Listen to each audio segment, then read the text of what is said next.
Before the Tournament of Power rocked the anime world, Dragon Ball mastered the simple art of Tenkaichi Budokai, the World Martial Arts Tournament. Over the years, we've seen so many epic matchups, and it's time to look back on the best of the best. The original Dragon Ball's 23rd World Tournament was the best of the entire series, and there's one reason why. Of all the villains in the first anime, Piccolo Daimao was by far the scariest, also known as Demon King Piccolo. But Piccolo Daimao is just, sounds great. Few characters in the franchise have slapped Goku around quite like he did. Their final battle ended with Goku using an incredible finishing move worthy of Mortal Kombat. So when a new Piccolo showed up ready to throw down at the tournament, you knew things were gonna get real. This ended up being one of Goku's toughest bouts, as this new Piccolo fought even harder than the original. In many ways, this fast-paced energy blast and fight paved the way for DBZ's famous action style. Goku ended up finally winning a tournament in the series. You might not think that's much, but it took Ash Ketchum 20 years to do the same thing? While Goku did manage to win this one, Piccolo did get to take out Goku in their fight against Raditz. So they both won in the end, I guess. But Goku totally threw that fight. Once we were introduced to Goku and Vegeta's sons, it was only inevitable that the two would go head-to-head. Goten and Trunks proved that they were more than just junior division warriors. Imagine being a professional fighter and watching as two children fly around the ring with frickin' superpowers. Not only that, but they surprised everyone by showing off that they were the youngest Saiyans we know of who've ever gone Super Saiyan. Vegeta was well into adulthood and had to face down a meteor shower to achieve what these kids did. And we all know the stress Goku went through. You gotta admit, that's impressive. The two tried to keep things fair, but things quickly escalated. A few energy blasts and split-second Super Saiyan transformations later, Trunks ended up winning everything.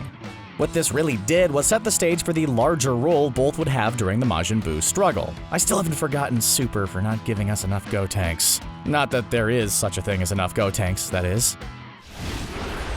There are some fights that start off pretty great, and then take a bold turn into frickin' amazing. That's exactly what happened when Goku and the mysterious Jackie Chun squared off in the 21st World Martial Arts Tournament finale. This proved to be Goku's greatest challenge yet. Chun had already proven himself to be a master, but that didn't stop Goku from giving it his all. He even used a helicopter tail technique that saved him from a certain loss. When the sun went down, though, things got very real. Goku did his giant were-ape routine and threatened to crush everything in sight. This forced Jackie Chun to give it his all. By that I mean reveal his awesome guns that he'd been hiding that entire time. Seriously, that roided-out Jackie Chun makes The Rock seem like Michael Cera. He fired off a Kamehameha that looked to everyone like it was going to destroy Goku. Instead, he compromised and blew up the moon instead. Imagine being in that world and waking up to the news that says the moon got blasted away during a martial arts fight. Jackie Chun ended up winning everything, delaying Goku's ultimate victory a few years. Did you guys ever notice that we never see Master Roshi and Jackie Chun in the same place? It's weird, right? There are many different ways to start a friendship. For most people, you find someone with a common interest and strike up a conversation. For Tien and Yamcha, you find someone whose leg you want to snap like a twig. The first quarterfinal match of the 22nd tournament showed once and for all how formidable Tien is. Yamcha was still one of the most respected fighters in the franchise at this point, so seeing Tien bust him up was pretty shocking. For a second, it seemed like Yamcha might actually have the upper hand. He'd unleashed his Wolf Fang attacks, which actually took Tien down a few pegs. He was so confident that he even told his opponent, "What was that? I'm sorry, I don't speak pain." Well, Yamcha got fluent in it soon enough. Tien started straight up pummeling Yamcha. He tried to rally with a Kamehameha, but even that wasn't enough. Tien actually caught the blast and redirected it back at Yamcha. If that wasn't enough, Tien drops into Yamcha's kneecap, busting it backwards. Ugh. This somehow led to them being close friends and training partners throughout the franchise. I guess Yamcha just pretends his leg doesn't hurt every time it rains. It would be pretty awkward otherwise. After Tien bested Yamcha and Roshi, at least physically, that old man put an emotional wallop on that poor guy. It was up to Goku to redeem the entire Turtle School against the Crane School. So basically it was like the Karate Kid except with more energy blasts. Tien doesn't waste any time as he goes for Goku immediately with a series of powerful attacks. Goku bounces back, now giving Tien his all. Despite the fact that Goku can't use his signature move without it getting deflected, he starts doing better. Then things take a turn and Tien lands more hits than he should be. He realizes that Chow Sue is interfering and commands him to stop. Then Tien finally decides to reject Master Shen and become a more honorable warrior. That doesn't mean he would hold back, though. Instead of just blowing Goku away with his secret tri-beam attack, he warned Goku to disqualify himself so he'd live. That's, slightly better, I guess. He fired the attack, but Goku countered by blasting himself at Tien with a Kamehameha. This knocked Tien out of the air, but Goku hit the ground first. Well, the ground kind of hit Goku first. Yeah, well, the ground kind of hit him first. It was a truck. And, yeah, he lost. You just know that driver's insurance does not cover hitting a flying martial artist. You gotta pay premium prices for that. Some rivalries take some time to get going. Then there's Crillon and Chow Sue, who decided that they wanted to throw hands pretty much immediately. There was only room in this show for one short, bald, noseless comic relief character. The two squashed their beef once and for all during their tournament match. Chow Sue's flying abilities coupled with his powerful Dodon Ray seemed far too much for young Crillon to handle. He proved himself to be worthy of the Turtle School as he figured out how to master the Kamehameha. Chow Sue tried to finish things off with a Dodon Paw, but Crillon jumped out of the way and fired his Kamehameha in perfect time. Even that wasn't enough to stop Chow Sue, though. That is when Crillon used his ultimate weapon, mathematics. He confuses Chow Sue by asking him to add. He struggles to do so without using his fingers and is so distracted that Crillon finally manages to knock him out of the ring. Well, that just goes to show you, Crane School, you gotta teach math along with martial arts. At least put on some Schoolhouse Rock or something. That was just embarrassing.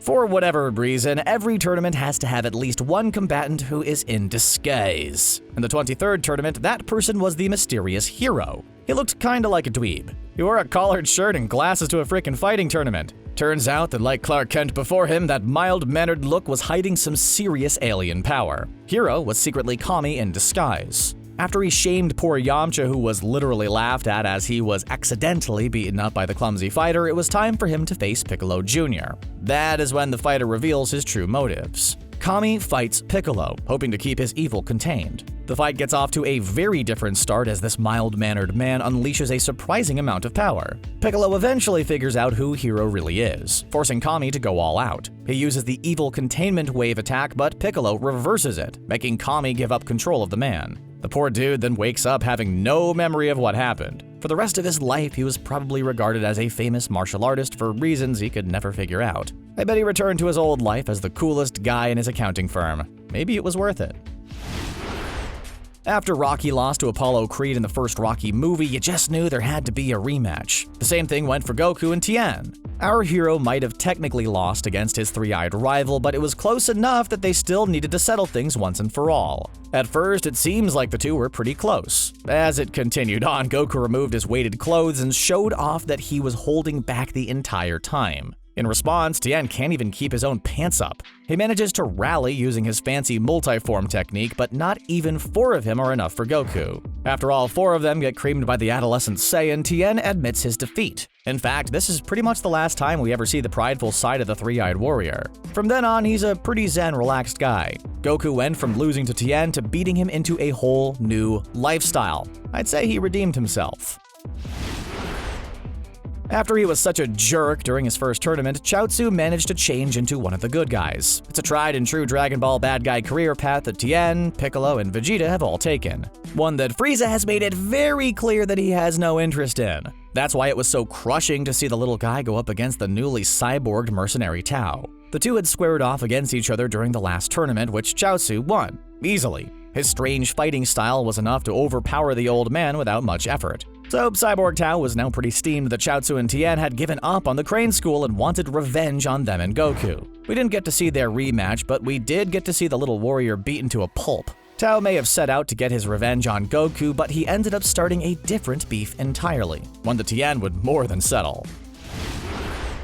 After watching his little buddy get beaten up, Tien was pretty mad. Looking back on it, Cyborg Tao's arrogance just seems really dumb. He got a new life with a fancy robot body and probably could have been fine. Then he had to go and Tech-10 Shinhan off, leading to one of the all-time best tournament beatdowns. Tien showed no fear against Tao as the two started trading early blows. He He was far faster and stronger than Tao, even with the robotic enhancements. Tao then cheated by pulling out his sword arm and slashing Tien across the chest, giving him a permanent scar. This proved to be really dumb. If you're fighting a guy who's obviously a lot stronger than you, don't make him even madder. Tao goes to strike Tien with the blade again, but this time Tien catches the blade in his hand. That means he was fast enough to dodge it, but decided to grab it instead. He then breaks it like a twig. Tao cheats again and shows that he has a hand cannon like he's a frickin' Mega Man. This doesn't slow down Tien either, as he nullifies the attack with little effort. He then ends the fight in one hit that finishes Tao for good. I didn't realize it until now, but Tien was the original One Punch Man.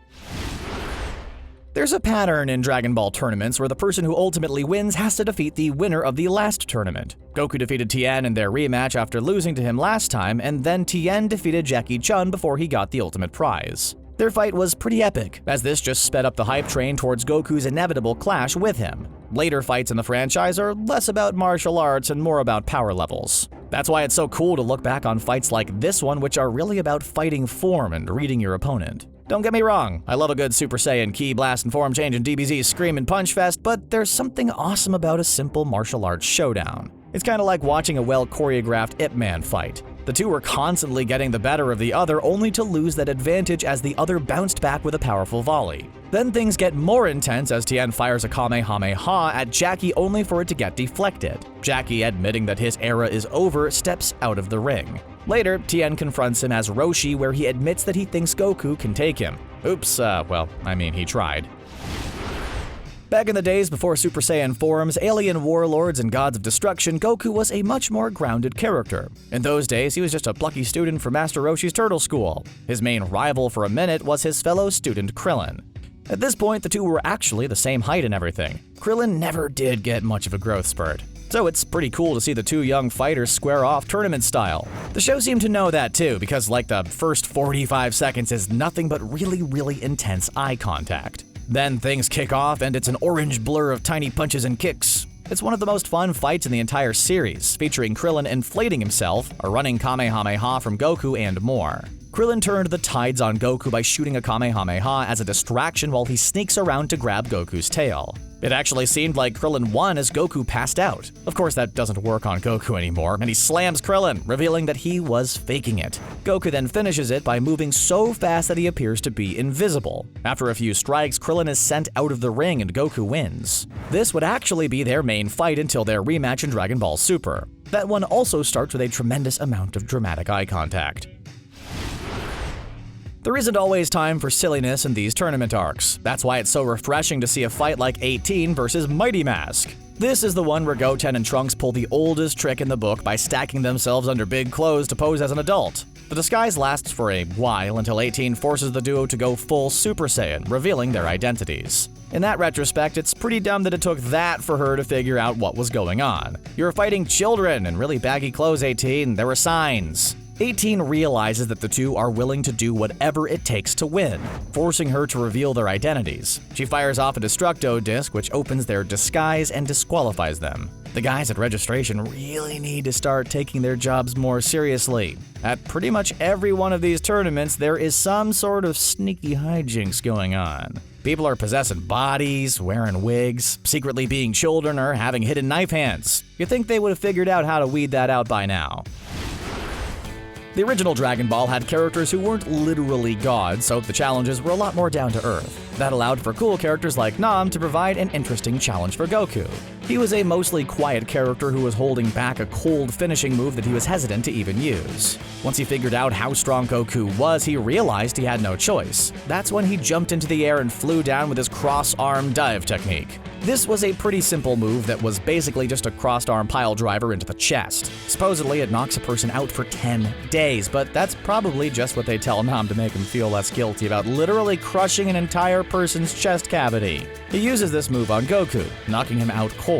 Instead of 10 days, the move doesn't even last 10 seconds as Goku gets back up to his feet. He tries it again, but leaps after him this time and manages to kick him out of the ring. There's just something so refreshing about the days where all it took to excite Dragon Ball fans was a grown man jumping 40 feet into the air before slamming down onto a kid martial artist. Simpler times.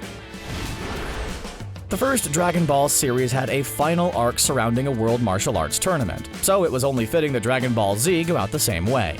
In this one, we see Goku go up against a new character, Oob. This is actually the reincarnated form of the evil Kid Buu.